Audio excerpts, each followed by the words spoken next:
সবাইকে জানাই বৈদিক অভিনন্দন। রাম নারায়ণ রাম। জন্মসিদ্ধ ঠাকুর শ্রী শ্রী বালক ব্রহ্মচারী মহারাজের তত্ত্ব অবলম্বনে শ্রীমতী কনকপ্রভা দেবী সম্পাদিত তত্ত্ব জিজ্ঞাসা পুস্তক হইতে পাঠ করছি আমি মলয়কান্তি দাস। রাম নারায়ণ রাম। ভক্তের প্রশ্ন, শ্রী শ্রী ঠাকুরকে ভক্তের প্রশ্ন।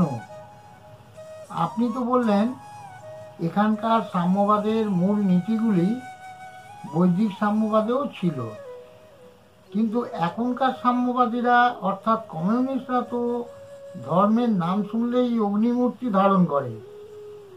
ওদিকে বৈদিক নীতি তো ধর্মের উপরই প্রতিষ্ঠিত। এদিক থেকে এই দুই সাম্যবাদকে মেলাবো কি করে? উত্তরে শ্রী শ্রী ঠাকুর বললেন, কমিউনিস্টরা যে ধর্মকে মানে না সেই ধর্ম